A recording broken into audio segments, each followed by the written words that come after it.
Hey everybody, welcome to another edition of Screenwriting Tips. My name is Tony D, and today we're going to talk about comedy screenplays and give you some basic tips since that's what I write a lot of, comedy screenplays. Alright, so in a comedy screenplay, 99.999% of the time, you definitely want to follow the three-act structure. Why? Well, the key for any movie in terms of the plot or just the story is that structure. In a comedy, the story and the plot is kind of almost secondary. Now, there should be a story there, but it can often be a parody of a story or follow very similar previous stories because you're making fun of certain things depending on the movie.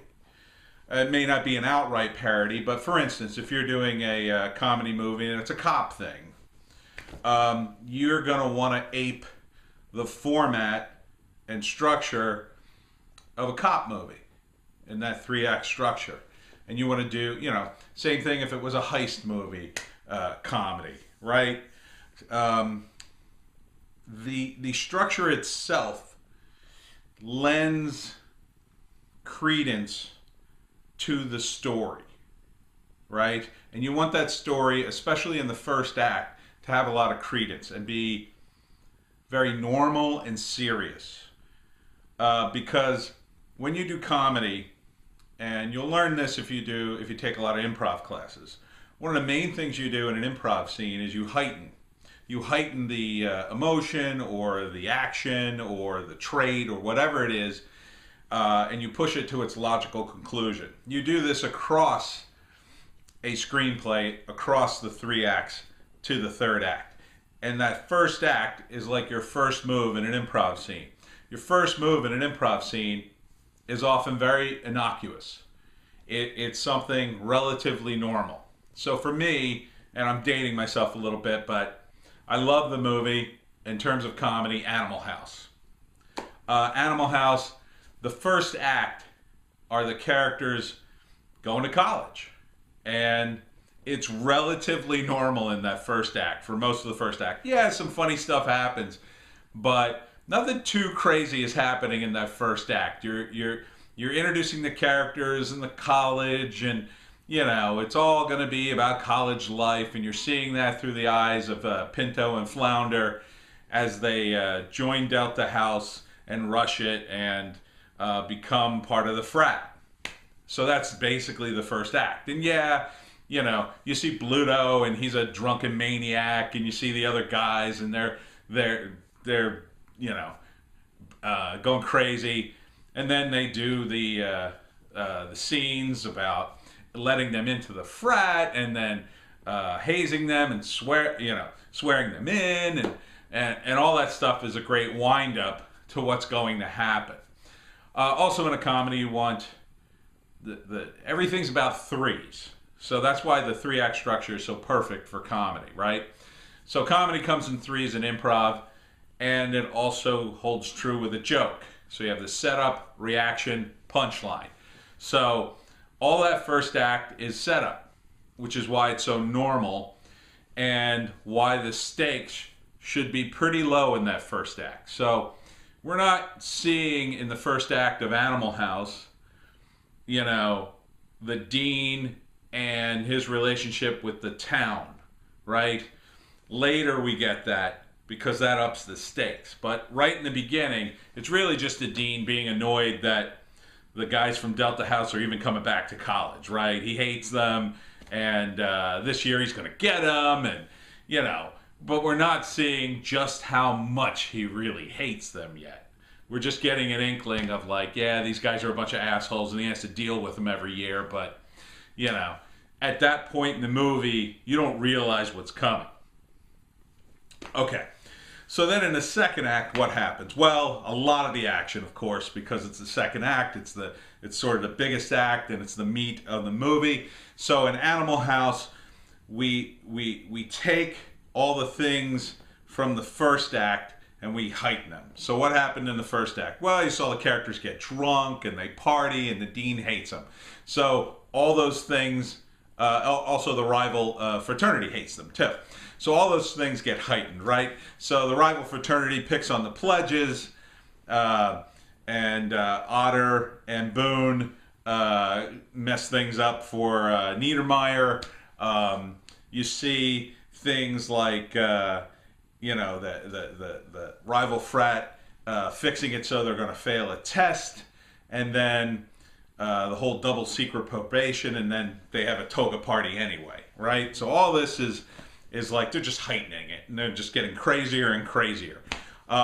It's also part of the story that Otter and a lot of the other guys just push their luck constantly. They just live this sort of charmed life where they do whatever the hell they want, and it's hilarious because, they're so outrageous, and they just kind of keep getting away with this over and over again.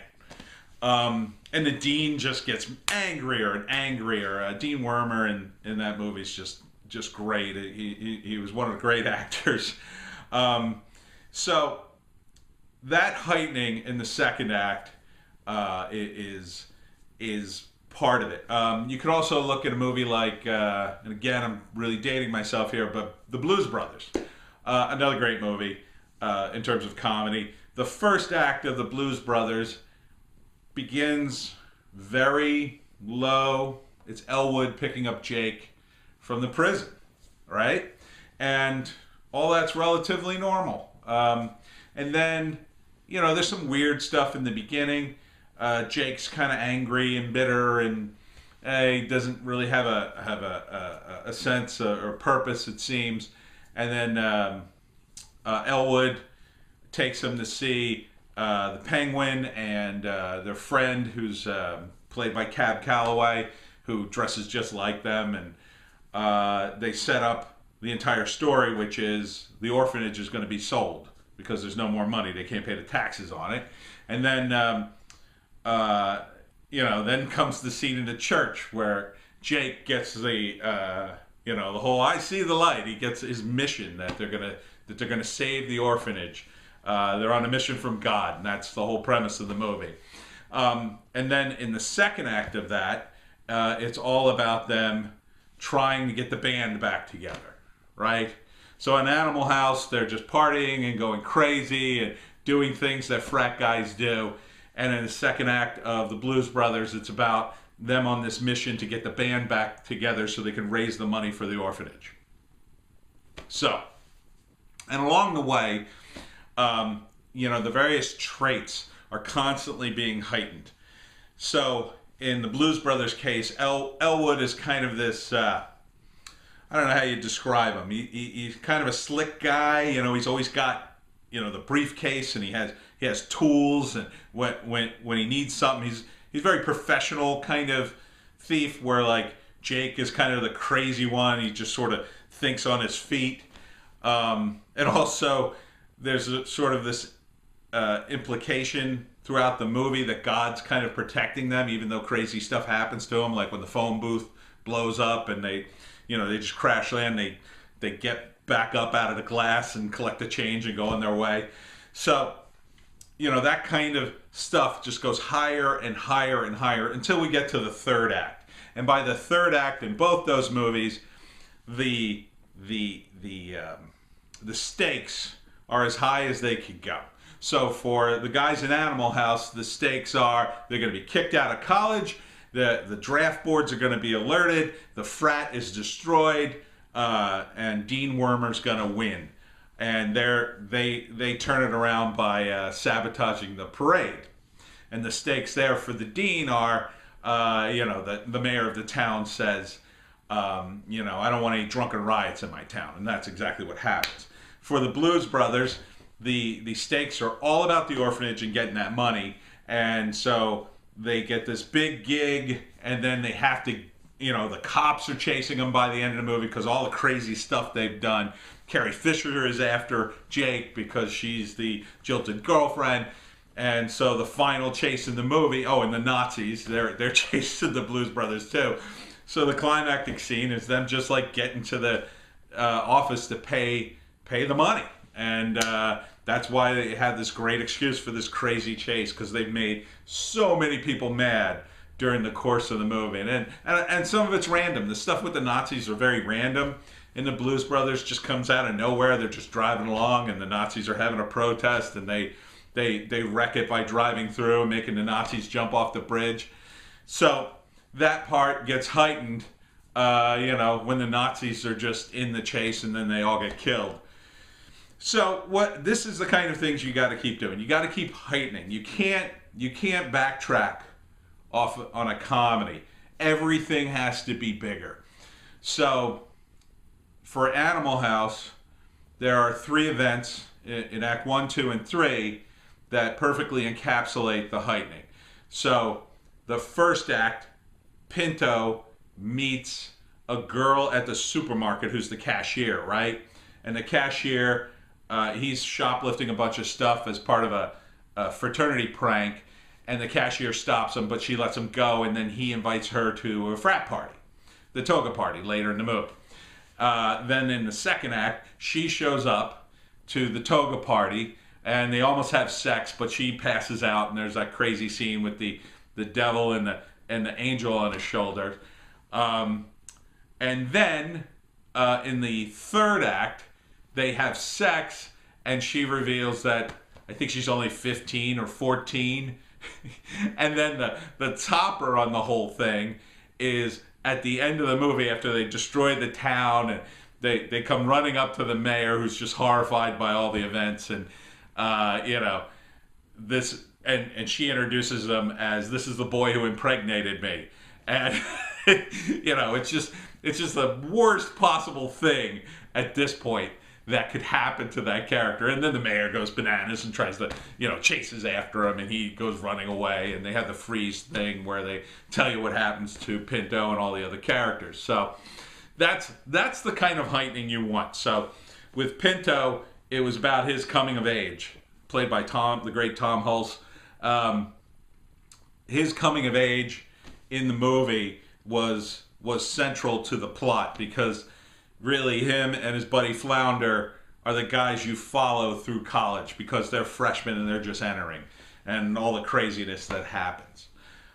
You follow the other guys too, and they, in some ways, they kind of take over the movie towards the end, but they are really the characters that hold Animal House together, right? In terms of the structure, because the structure is coming of age, the college experience, everything from college is in the movie, just about. I mean, from that time period. For the Blues Brothers, it's I guess you'd call it like a buddy comedy mixed with like a chase road trip kind of movie, and and plus they've got the music in there too, which is important to the movie, which is also fun and comedic, which is important too. I think a lot of times when people are writing a movie, even if it's not a comedy, they take the characters and the situations far too seriously. And there's a real danger in doing that, because if you take things too seriously, if you're writing something and you're writing a scene and it's supposed to be serious, but you find yourself kind of amused by it, it may be that you've created a situation where the audience will end up laughing at the scene when you don't want them to. You want the audience to laugh at certain scenes. So if something is funny, you either got to, work with that tone of funniness and use it to its best advantage, or you got to think about rewriting that scene or even cutting it out. Because you don't want the audience laughing at your movie. Because if they're laughing at the scene because it's too ridiculous, that's not going to work. That undermines the reality of the movie. That undermines the immersion of the audience. They have to believe it. Now, in terms of believability, you have a lot of flexibility with a comedy. It's more important that the comedy pay off than you follow realistic situations. So you have a lot of leeway with a comedy. But the physics of the world have to be consistent. There's a scene in Animal House, which I've discussed with my comedian friends over the years, which kind of breaks that, and it's the Kevin Bacon was in the movie, if you don't remember it. And there's a scene where a crowd of people just kind of steamroll him, and he gets knocked over, and it cuts to a shot of him, and he's flat, and obviously he's, it's a whole, fake flatness thing that they set up for him to sit in and go, like he's been trampled flat. And I guess that's really the only scene of physics other than Belushi, his swing down from the building that kind of really defies physics. I mean, the thing with Belushi, could almost let that go, like that's possible. Obviously in the movie it looks really fake, but Kevin Bacon getting flattened out, it just totally, that's just nuts. Like that's just very cartoony and nuts. But in that particular movie, it's so late in the movie, you can kind of like let it go, right?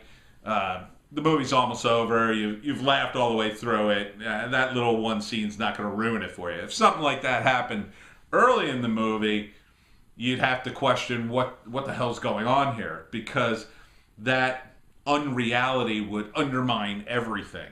And there's a very, it's a cartoony, fun reality, but there's a very good reality in Animal House.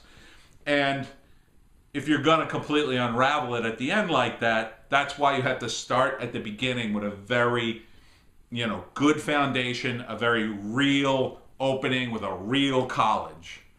And that's what Animal House does, and that's what Blues Brothers does too.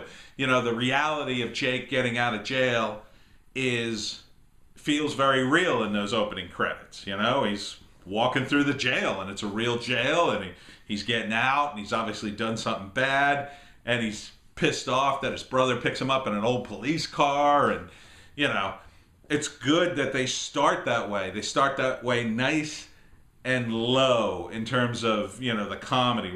They're not crazy at all. Everything's based in reality in that first act and that first scene, and that is good because you can build on, you can put the crazy stuff on top of that later, and it makes sense because it puts the audience in a mind frame of like, oh, this is serious. Oh, okay, I got to get serious.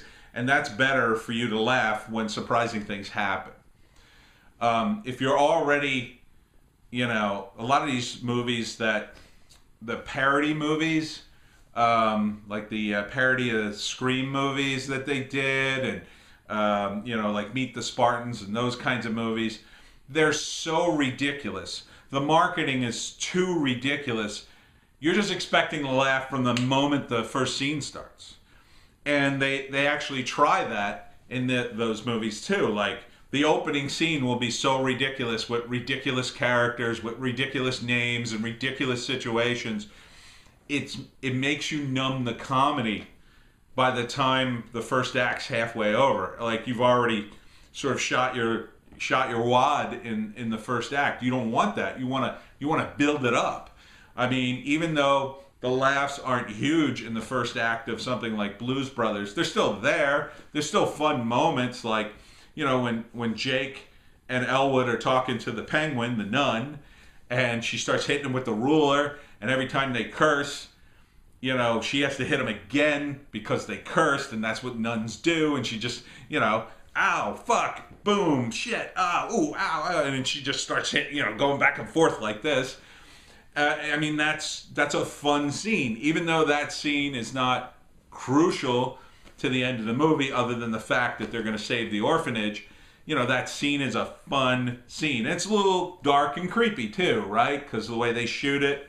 John Landis, who's a great director for comedies, when the sister comes in, she kind of floats in.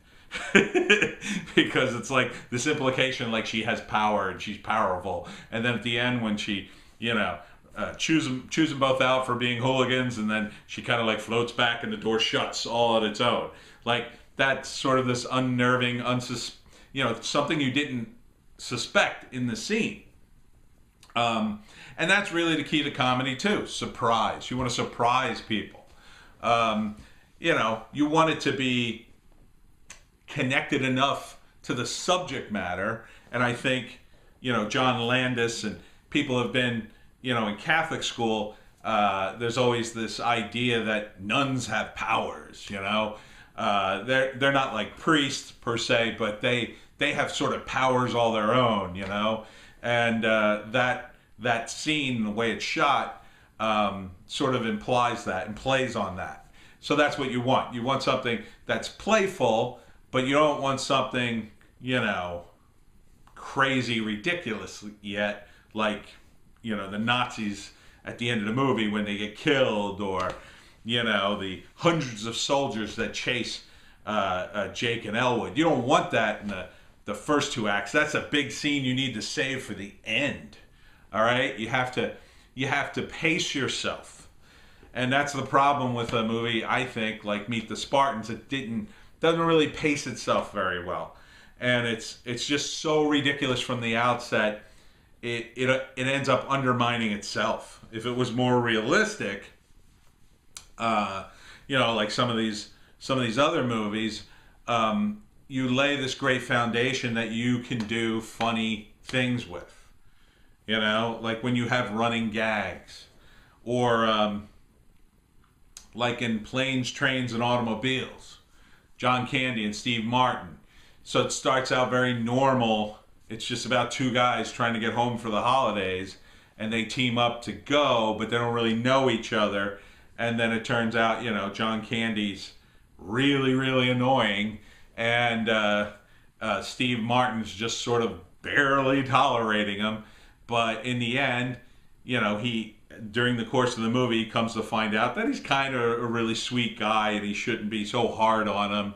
And, you know, he learns something about himself, and, you know, and they become good friends. So, you know, it's another movie where during the course of the movie, bigger and bigger things happen.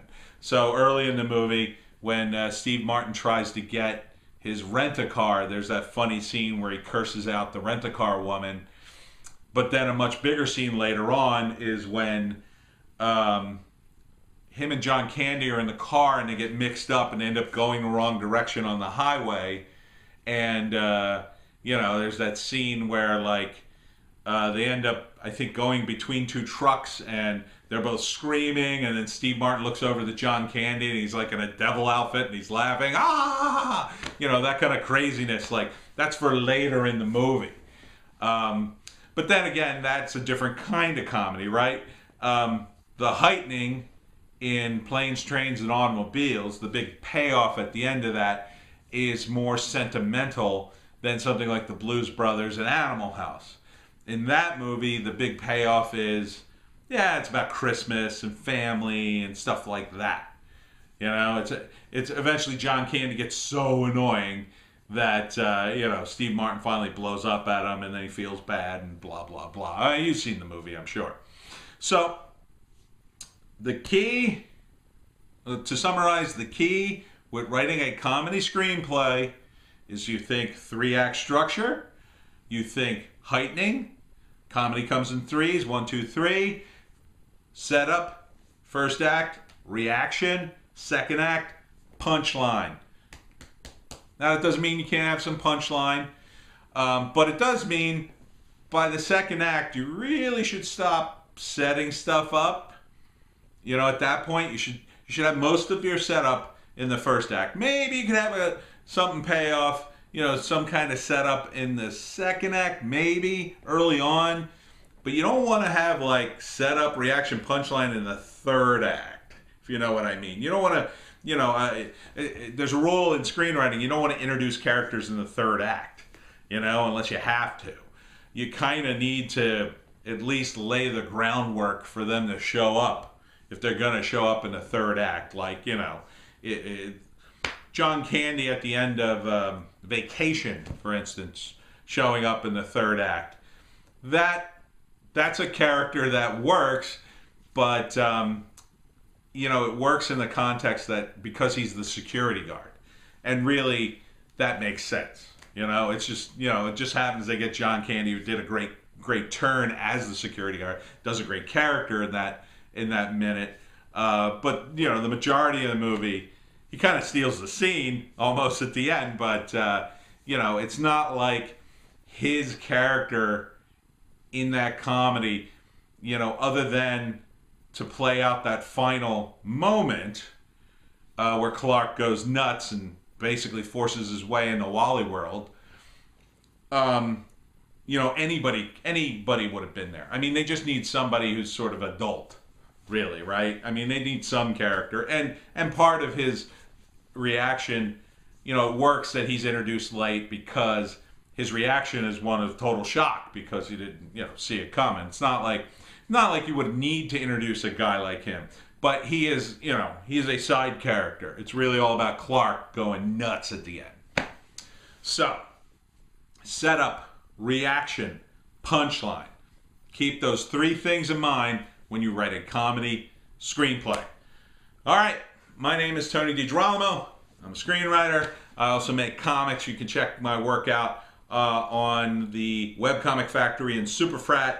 Also, you can donate to my Patreon. Please make a comment, say something nice, or don't say something at all, or ask me a question. If you have a question about screenplays or how to write them or something you want me to cover, let me know. And thanks for watching Screenwriter's Tips. See ya.